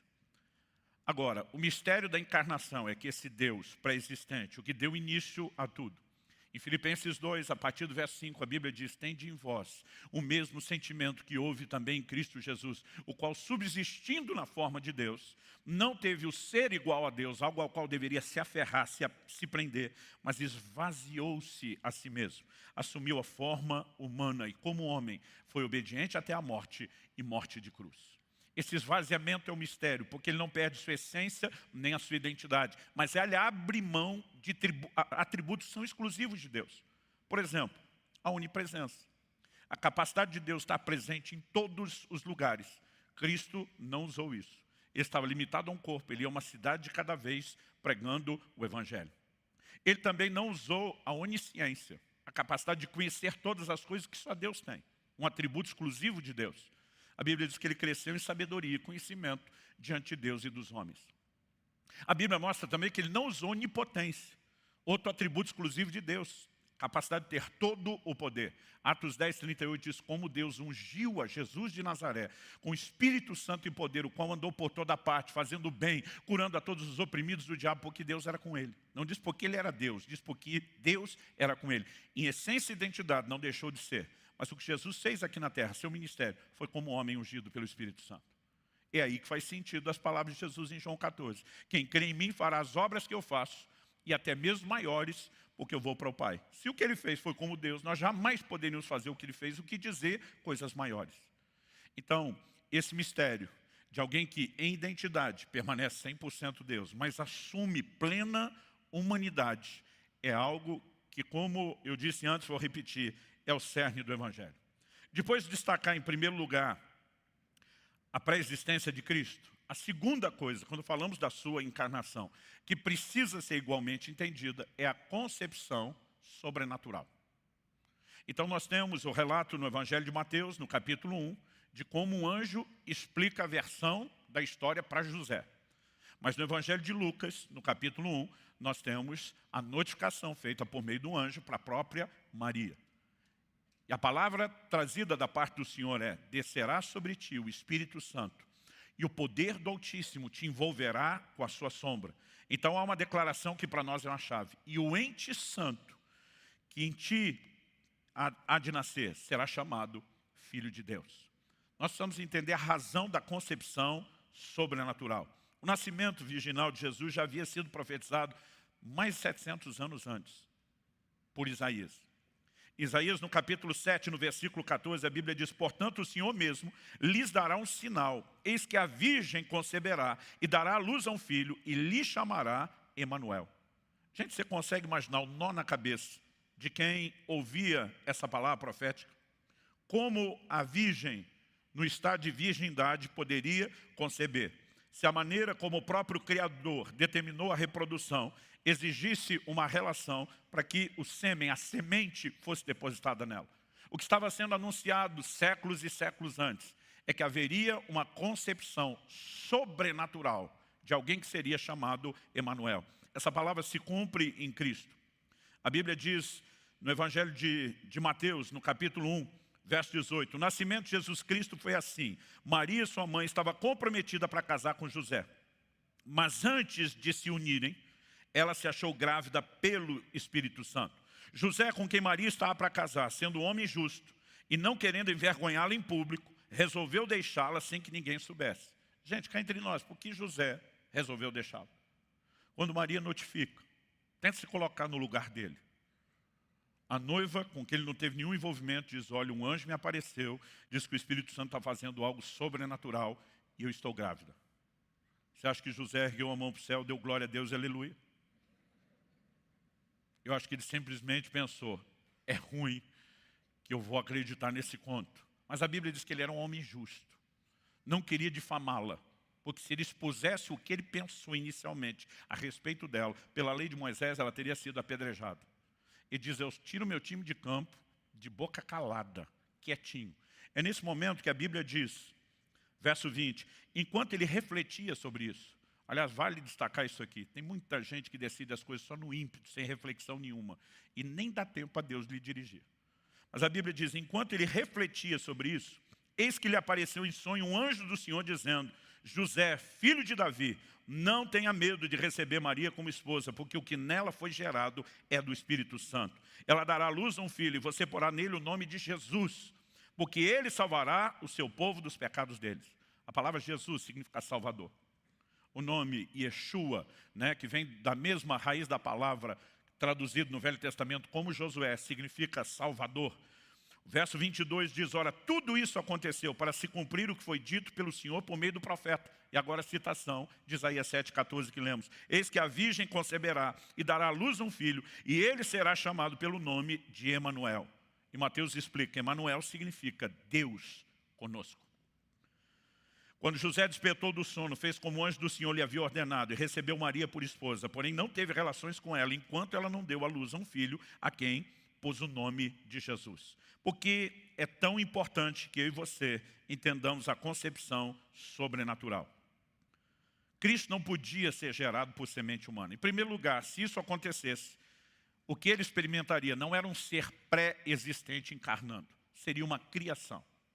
Seria alguém novo surgindo.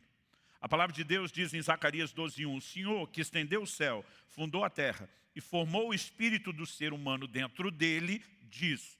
Aqui Zacarias só está falando que Deus vai falar, mas ele dá uma característica. Ele diz que Deus forma o espírito do homem dentro dele. É no momento da concepção que o espírito humano é formado. Essa é a razão pela qual nós batemos o pé contra o aborto. Nós estamos falando de uma vida sendo formada e sendo criada. Agora, quando o ser humano é concebido, ele está sendo criado. Tudo começa naquele momento. Com Cristo, não era o que estava acontecendo. Eu citei antes Hebreus 10:5, que citando a profecia do Velho Testamento, de sacrifício e ofertas não quiseste, antes um corpo me formaste. Alguém que ainda não tem o corpo está dizendo, Deus formou um corpo para que eu o ocupasse, para que eu o habitasse. Quando João diz lá no capítulo 1, no verso 14, o verbo habitou entre nós. Essa palavra traduzida habitou, se fosse traduzida ao pé da letra, seria tabernaculou-se. Ele se fez tabernáculo. É interessante essa linguagem bíblica para falar inclusive sobre o corpo. A Bíblia não está dizendo que ele habitou entre nós só para dizer que ele tinha uma casa no meio de nós. A Bíblia está falando que a casa é o corpo. E segundo aos Coríntios 5, Paulo diz, se a casa terrestre desse nosso tabernáculo se desfizer, está falando do corpo. Temos uma casa eterna, não feita por mãos nos céus. Então, quando a Bíblia diz que ele tabernaculou, está falando que ele se fez carne. Né? Ele habitou entre nós como um ser humano. O Cristo pré-existente, aquele que deu princípio a todas as coisas, assume um corpo. Ele não poderia ser gerado.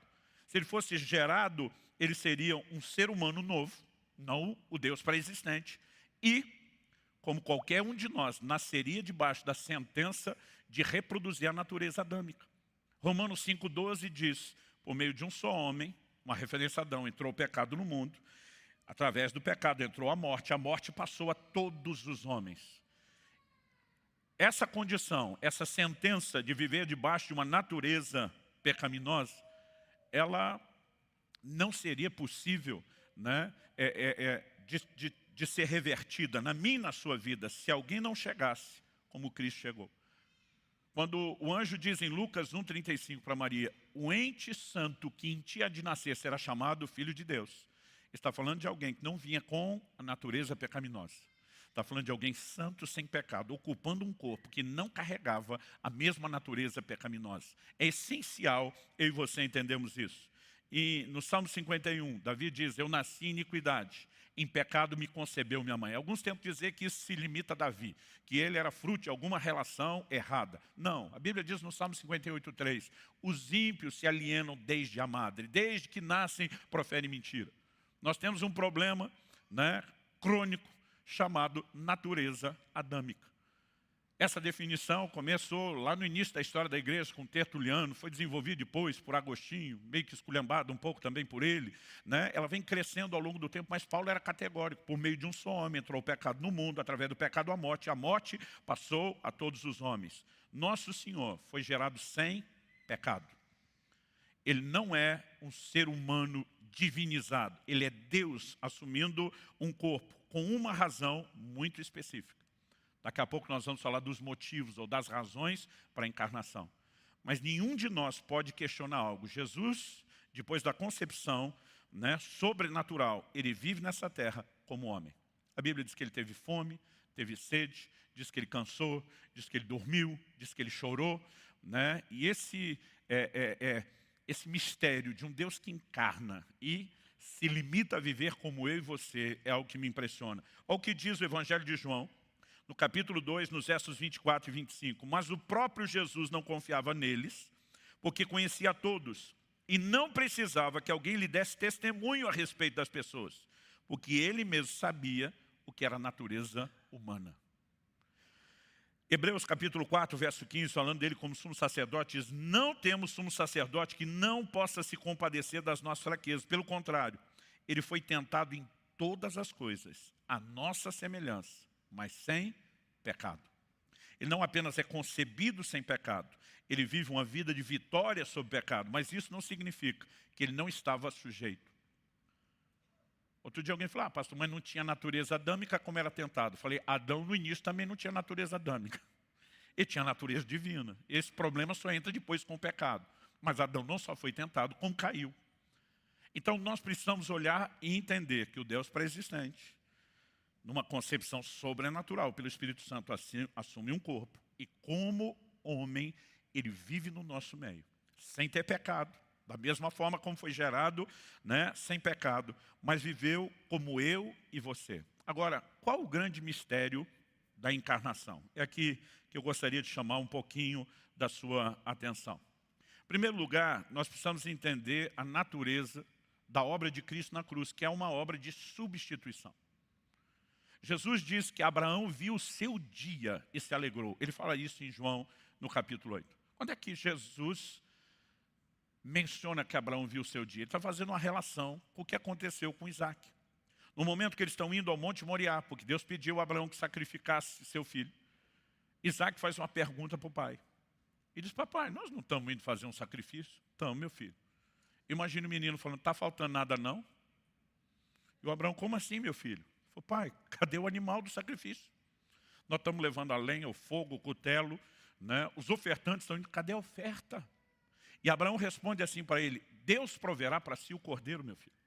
A vida inteira eu acreditei que Abraão estava desconversando o menino. Até porque se eu sou Isaac e o velhinho fala, o sacrifício é você, eu diria, então me pega na corrida. Não ia ser fácil. Agora, quem que vai sacrificar e não leva o animal do sacrifício? Imagina você chegando no posto de gasolina, falando para o frentista, enche o tanque, mas você chegou a pé. Ele vai te olhar com a cara de, está faltando nada não, tinha que ter um carro, uma moto, uma caminhonete, alguma coisa, não tinha que ter tanque para encher. Quem é que vai sacrificar e não leva o animal? Mas lá na frente Jesus está dizendo, Abraão viu o meu dia. O que é que Jesus está dizendo?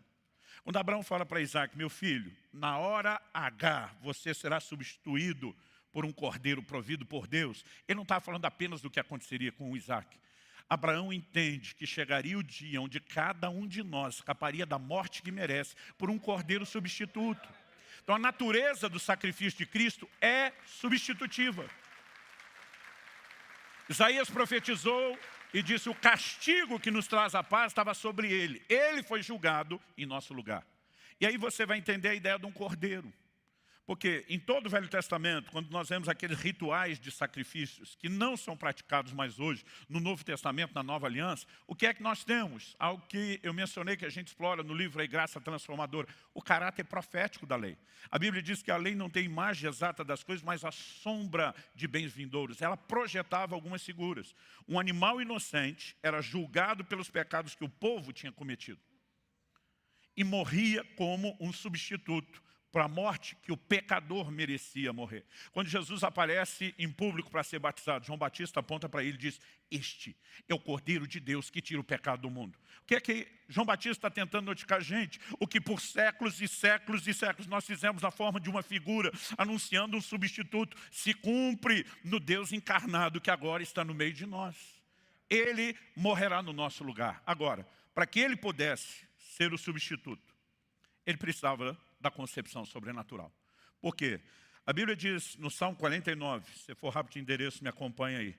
Salmo 49, nos versículos 7 e 8, a Bíblia diz: ao irmão, verdadeiramente ninguém o pode remir, nem pagar por ele a Deus o seu resgate, pois a redenção da alma deles é caríssima e cessará a tentativa para sempre. Outras versões diz cessaria. Aqui nós temos 3 palavras que são sinônimos: remissão, resgate e redenção. A Bíblia diz: um irmão não pode, não tem ninguém que possa remi-lo. Ele diz: nem dá o resgate a Deus por ele, porque a redenção da sua alma é caríssima. Redenção era algo que no Velho Testamento eles praticavam no âmbito natural. De novo, a lei não tem imagem exata das coisas, mas a sombra dos bens vindouros. Por exemplo, alguém, por conta de uma dívida, acabava indo para uma condição de escravidão. Não podia reverter sua própria condição. Um parente próximo, e era por ordem de parentesco, como a gente lê no livro de Ruth, um parente próximo poderia pagar a dívida, e naquele momento ele resgatava a pessoa escrava com todos os seus bens que haviam sido comprometidos pela dívida. Só que a Bíblia está dizendo que o ser humano não tinha ninguém que pudesse dar a Deus o resgate por ele. Por quê? Porque todos estávamos na mesma condição de pecado. É por isso que, segundo aos Coríntios 5:21, interpreta: aquele que não conheceu o pecado, Jesus, Deus o fez pecado por nós, em nosso lugar, para que nele, eu e você, nos tornássemos a justiça de Deus. Cristo precisava da concepção sobrenatural, porque ele seria o único que poderia dar a Deus o resgate pela nossa vida. Qualquer um de nós tentasse morrer pelo irmão, só selaria a sua própria condenação. Porque a morte passou a ter autoridade sobre o homem a partir do momento que o pecado entrou. Deus já de cara falou para Adão: no dia em que pecares, certamente morrerás. Romanos diz: o salário do pecado é a morte. A Bíblia diz: por meio de um só homem entrou o pecado no mundo, através do pecado a morte. E a morte passou a ter autoridade sobre os homens por causa do pecado. É por isso que a obra da redenção termina com a vinda de Jesus, com a ressurreição dos mortos. É quando esse assunto vai ser definitivamente resolvido. Haverá redenção do corpo. Daqui a pouco eu falo disso. Mas o que eu e você precisamos entender: Cristo, por ter entrado sem pecado, a morte não tinha autoridade nenhuma sobre ele. E ele podia ser o substituto perfeito. Jesus diz no Evangelho de João, no capítulo 10, se você quiser acompanhar, ele diz nos versículos 17 e 18, é uma informação importante para que a gente entenda a obra de Jesus na cruz e no Evangelho. João 10, 17 e 18, Jesus fala assim: por isso o Pai me ama, porque eu dou a minha vida para recebê-la outra vez. Outras versões diz para retomá-la. Ninguém tira a minha vida. Jesus diz, pelo contrário, eu espontaneamente a dou. Tenho autoridade para entregá-la e também para reavê-la. Esse mandato recebi de meu Pai. Jesus diz, ninguém tira a minha vida. Aliás, em Lucas 4, quando Jesus discursa na cidade onde fora criado, em Nazaré, a Bíblia diz que o levaram até o penhasco da cidade para lançá-lo, mas não puderam fazer nada. A Bíblia diz porque não era chegada a sua hora. Teve um momento onde os judeus mandam os guardas para prendê-lo. Quando os guardas voltam sem Jesus, a turma dizia: e aí, Os caras só olham e dizem, nunca ninguém falou como esse homem. Nós prestamos atenção no sermão e esquecemos da missão. Basicamente era isso. Ninguém poderia ter tocado nele até o momento que ele decidisse morrer. Quando Jesus na cruz diz, Pai, nas tuas mãos entrego o meu espírito, e a Bíblia diz que com isso ele expirou, o soldado romano do lado da cruz diz, esse verdadeiramente era filho de Deus. Por quê? Eles sabiam, gente, como funcionava a crucificação. Crucificação não era só uma forma de execução, era uma execução precedida de tortura. A ideia era tornar a morte lenta, dolorosa, é que aquilo fosse um espetáculo público, didático e pedagógico para todo mundo. Só que a Bíblia diz que como aquele fim de semana era o feriado da Páscoa, resolveram apressar a morte da turma crucificada. Quebraram as pernas dos dois ladrões. Vamos intensificar a dor, hemorragia, o processo, vamos agilizar. Mas com Cristo, não fizeram isso até porque havia uma profecia que dizia nenhum dos seus ossos será quebrado. A Bíblia diz só foram dar uma constatada furando ele com a lança. E a Bíblia diz saiu sangue e água, que é parte do processo que atesta que a morte já tinha acontecido. Jesus só diz, nas tuas mãos entrego o meu espírito. E como diria a moçada, sem querer parecer reverente, é como se dissesse, partiu glória, fui. Expirou. O soldado olha e diz, ninguém morre assim, ninguém decide a hora que quer morrer. O cara começa a dizer, ele era filho de Deus, não estava de brincadeira. Nós precisamos entender que ele tinha autoridade para dar, mas tinha autoridade para retomar. Por quê?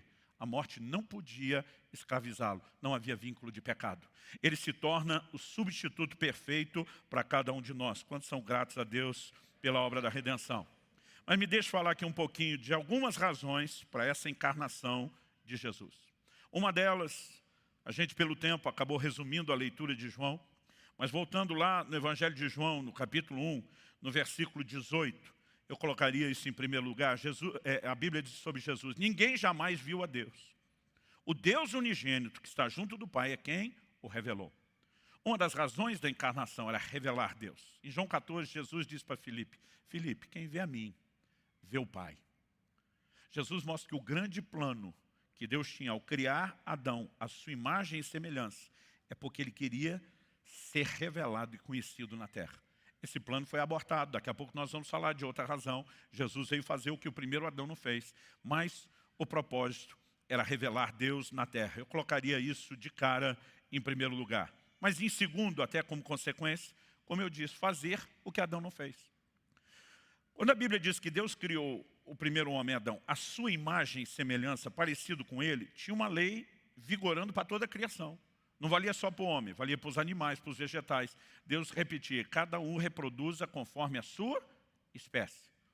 É por isso que até hoje gatos geram gatos, cachorros geram, como diz um amigo meu, cachorros, né? E cada um gera semelhante ao que é. Quando Deus faz Adão a sua imagem e semelhança, o que é que Deus queria que Adão reproduzisse?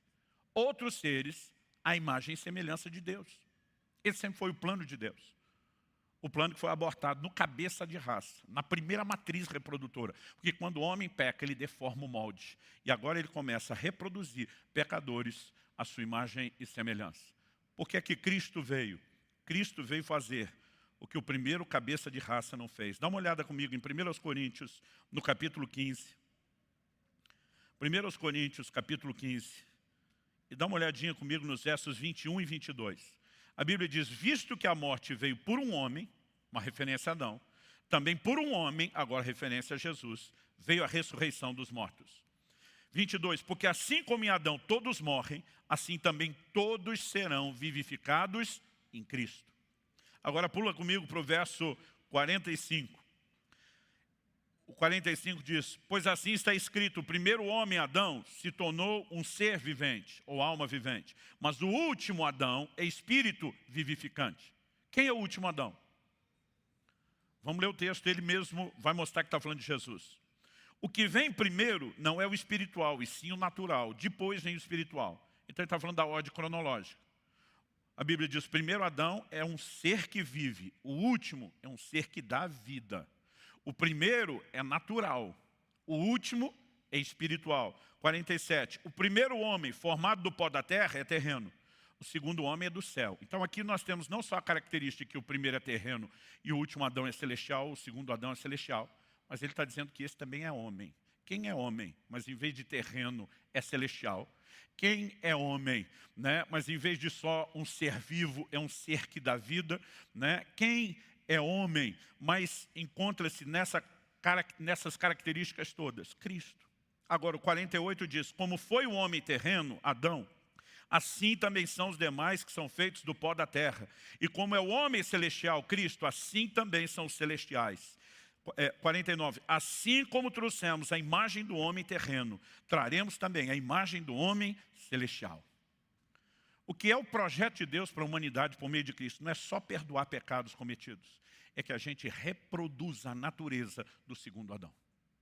Porque ele veio fazer aquilo que o primeiro não fez, reproduzir na sua linhagem espiritual a imagem de Deus.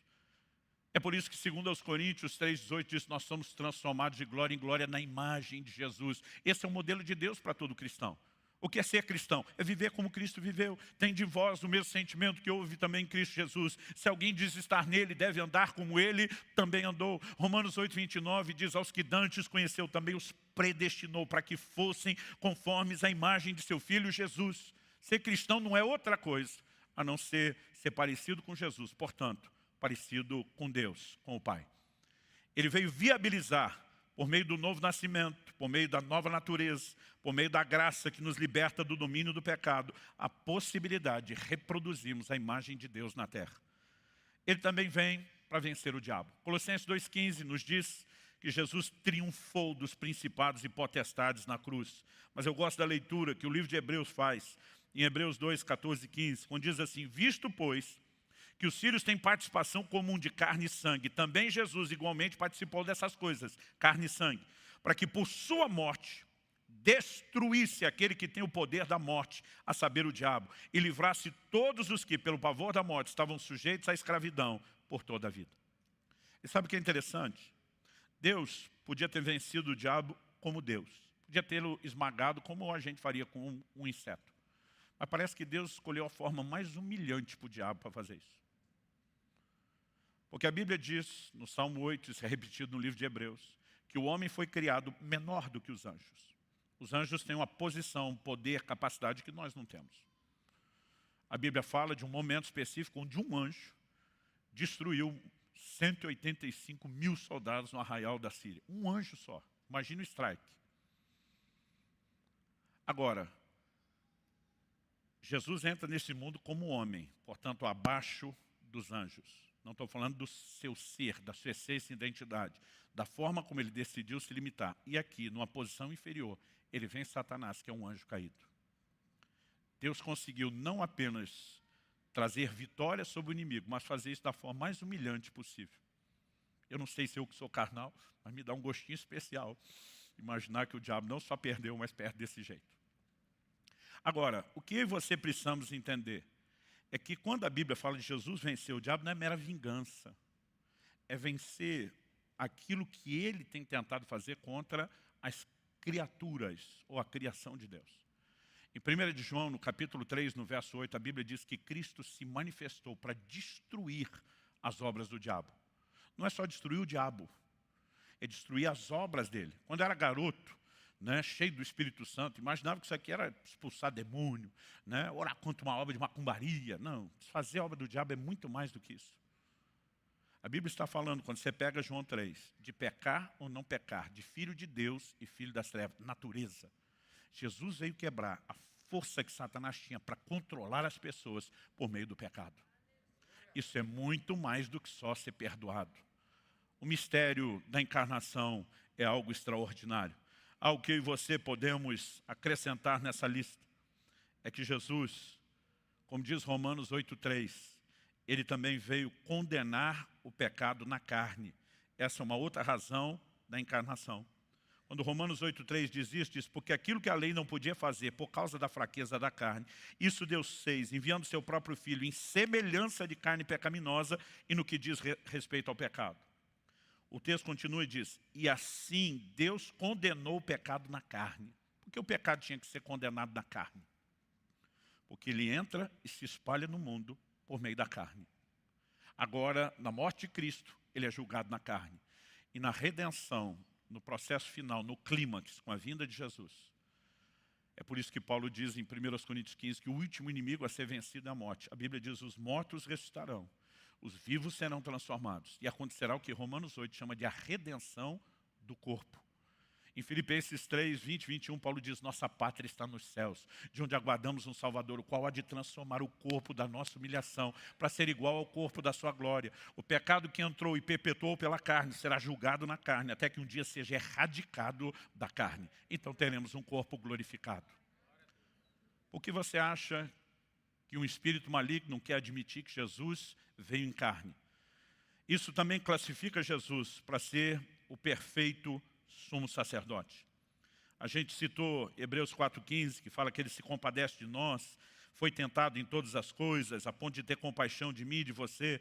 Mas em Hebreus 5, na continuação, logo depois, verso 1 e 2, a Bíblia diz assim: cada sumo sacerdote, sendo escolhido dentre os homens, é constituído nas coisas relacionadas com Deus, a favor dos homens, para oferecer dons e sacrifícios pelos pecados. Ele é capaz de se compadecer dos ignorantes e dos que se desviam do caminho, pois também ele mesmo está rodeado de fraqueza. Ou seja, aquele cara que ia interceder pelo pecado, né, ofereceu sacrifício. Ele tinha um olhar de compaixão, porque estava rodeado de fraqueza. A Bíblia está dizendo que Jesus vem como perfeito sumo sacerdote, rodeado de fraqueza, cheio de compaixão. A diferença é que ele nunca cedeu. E ele não apenas nos ajuda a levantar depois da queda. Ele nos socorre num trono de graça em tempo oportuno. Ou seja, eu e você podemos abortar o processo antes de cair. Há uma graça para não pecar. O perfeito sumo sacerdote também se torna o perfeito sacrifício, por ser alguém que nunca pecou. Nós precisamos entender que ele veio prover derramamento de sangue. Em Atos 20 e 28, Paulo falando aos presbíteros de Éfeso, numa reunião em Mileto, ele diz: apacentai o rebanho de Deus, sobre o qual o Espírito Santo vos constituiu bispos. Ele diz: a fim de cuidar da igreja de Deus, que ele comprou com seu próprio sangue. Novamente, Jesus, apesar de ser apresentado como 100% homem, está sendo chamado de Deus, e diz que com o sangue ele comprou a sua igreja. O sangue foi a moeda de pagamento. 1 de Pedro 1,18 diz: vocês não foram resgatados da vossa vã maneira de viver com prata ou ouro. Não foi recurso terreno. Ele diz: mas com o precioso sangue de um cordeiro sem defeito, conhecido antes da fundação do mundo, mas agora manifesto por amor de nós. Nós precisamos entender que no reino espiritual, na redenção, que é um ato de compra, de resgate, o sangue é a moeda dessa transação. Aí você vai entender porque desde o início da Bíblia, Deus proíbe o consumo de sangue, a ingestão de sangue como alimento. Por que a lei de Moisés sustenta isso? Por que depois da lei, no Novo Testamento, Concílio de Jerusalém, Atos 15, nas orientações básicas ao gentio se converte, a Bíblia sustenta que nós não podemos comer sangue. Volta e meia a gente bate nessa tecla.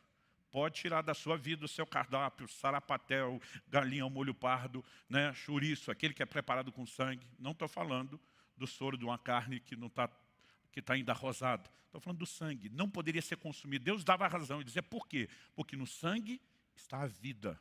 É por isso que uma hemorragia exagerada significa morte. Então Deus estava dizendo: o homem foi vítima da morte como consequência do pecado. Sua vida foi exigida em troca do pecado. A única forma de resolver isso era com o sangue, que representa a vida. A diferença é que Deus proveu um substituto.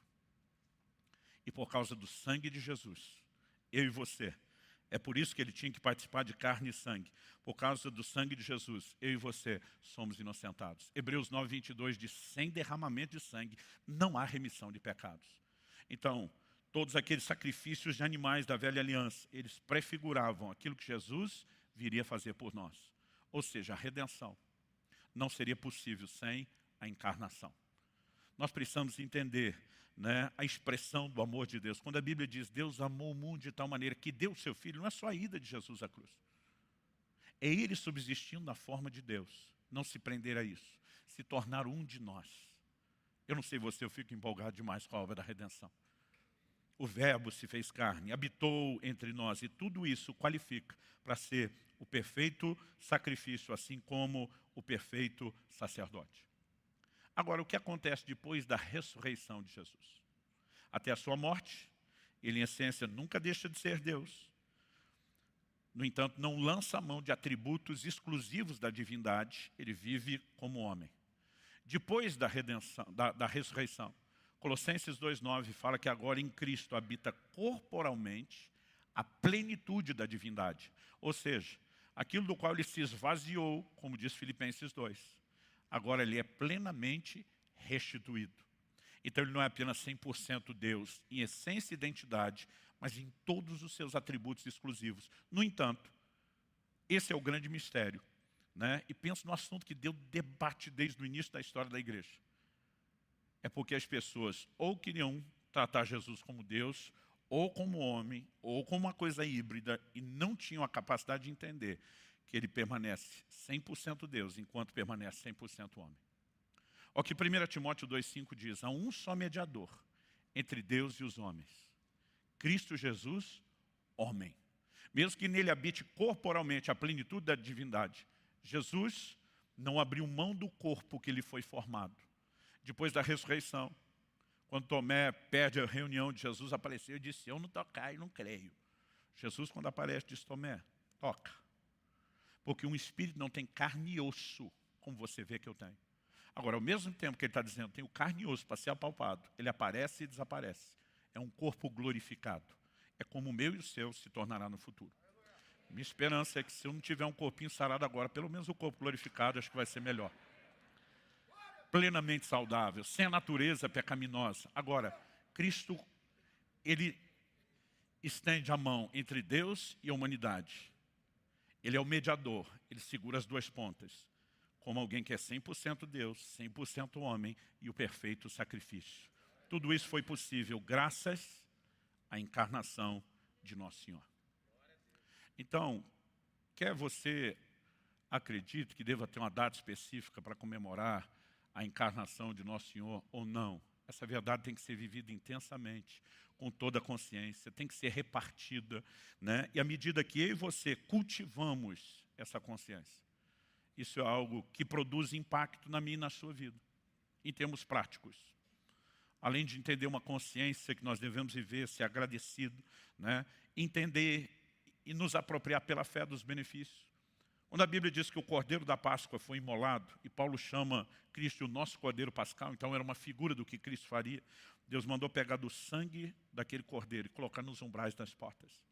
Deus disse, quando o anjo da morte passar e ver o sangue no umbral, ele não vai arriscar entrar na casa. Deus disse, eu vou defendê-la. O sangue de um animal tinha o poder de proteger uma casa? Não. Ele era só um ato profético.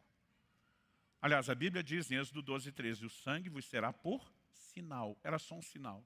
Mas quando eles pegavam o sangue e colocavam ali, eles estavam mandando uma mensagem que ecoava séculos e séculos para frente. Um dia, o Cordeiro de Deus há de encarnar, há de nos substituir. Seu sangue será moeda de redenção. Significa que nós seremos propriedade de Deus. E ao colocar o sangue ali, estavam falando de apropriação pela fé.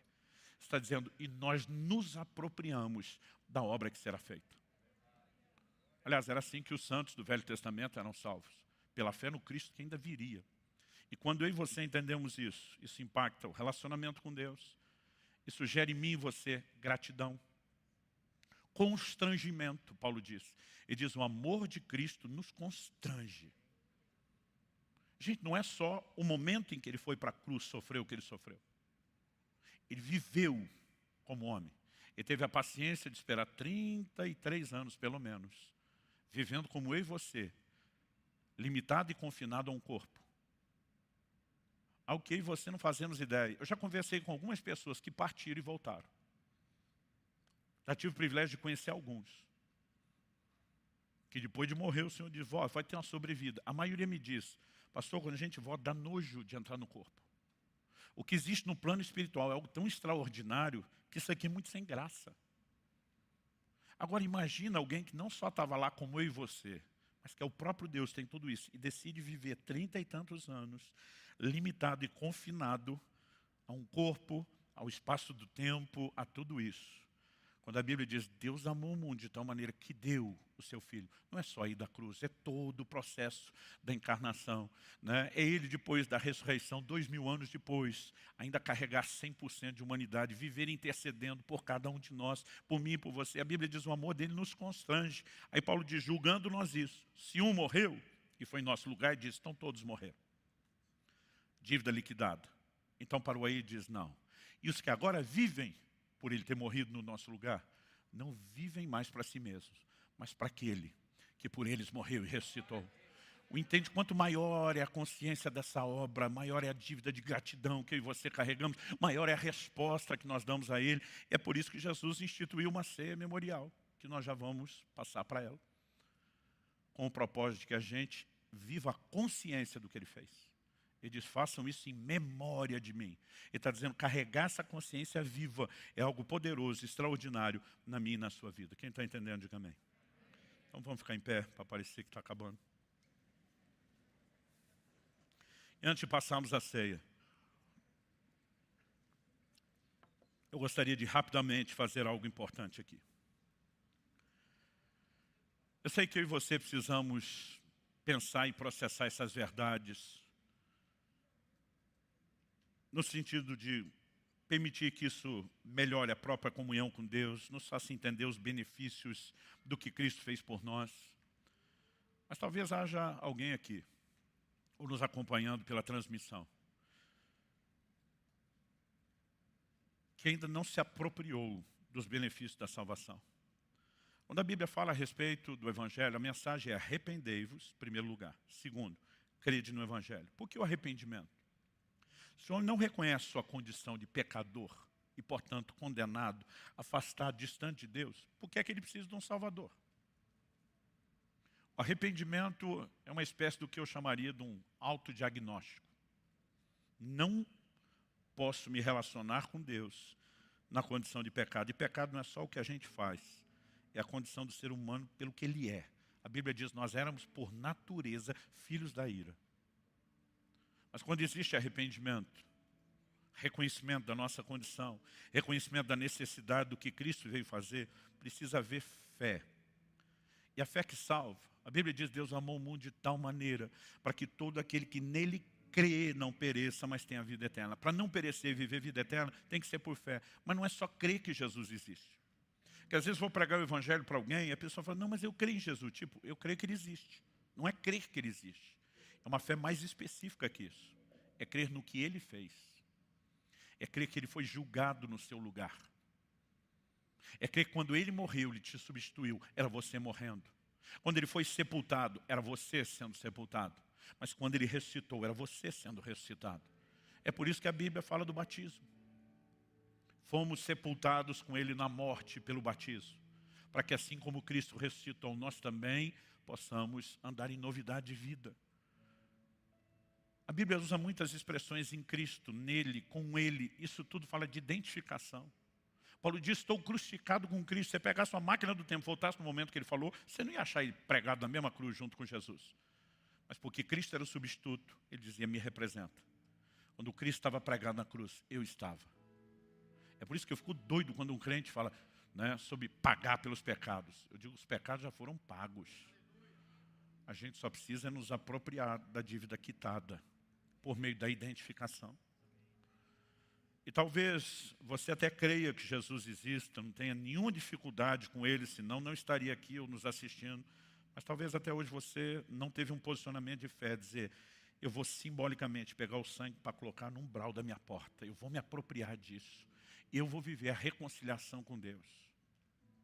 E se você ainda não entregou a vida a Jesus, eu não quero que essa reunião termine sem que você tenha a oportunidade de tomar o que eu sempre chamo aqui da decisão mais importante da sua vida. E que vai impactar não só a sua existência aqui na terra, mas toda a sua eternidade. Ou talvez você esteja aqui e um dia já tenha tomado essa decisão, mas se esfriou, se afastou, se desviou do Senhor. E você precisa de reconciliação. E você sabe que Deus está te chamando. Você sabe que o Espírito Santo de Deus está te chamando hoje. Eu quero te dar a oportunidade de corresponder ao chamado e se reconciliar e retomar a sua caminhada. Vocês que nos acompanham pela transmissão, assim como eu vou dar uma oportunidade para quem está no auditório se manifestar, você pode fazer isso pelo chat e também vai aparecer um link que você pode preencher aí se quiser entrar em contato conosco. Mas para os que estão aqui eu quero fazer a pergunta.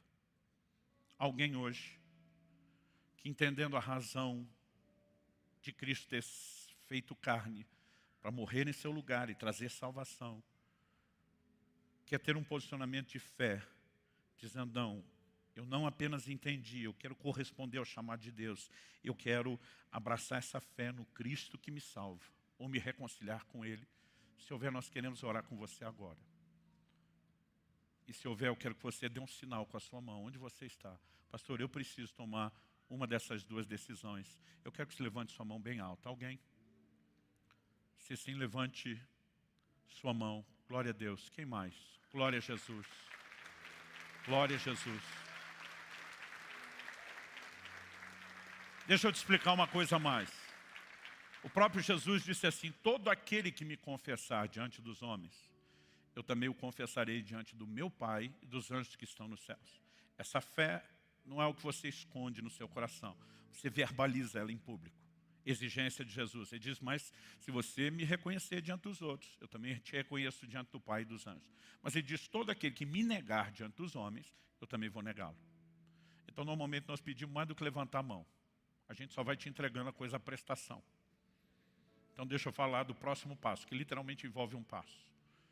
Eu quero convidar você para sair do seu lugar e vir à frente, mas antes que você venha, nós vamos orar com você. Eu quero que você que ergueu sua mão, ainda não tinha erguido, vai tomar essa decisão, venha fazer isso. Eu quero que você saiba que esse auditório não está aqui para julgar você.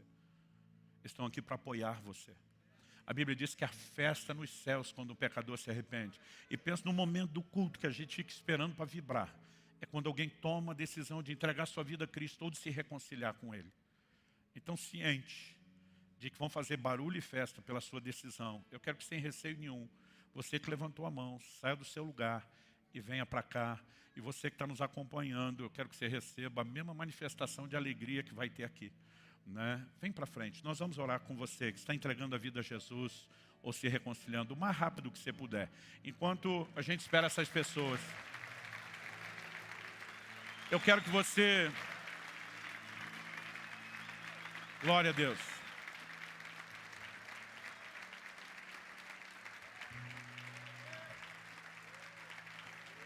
Gente, pode espalhar aqui. Eu vou pedir para vocês chegar até um pouquinho mais perto. Vocês podem até preservar um pouco do distanciamento, mas eu quero ver de perto aqui, ó, a cara de vocês. Que alegria.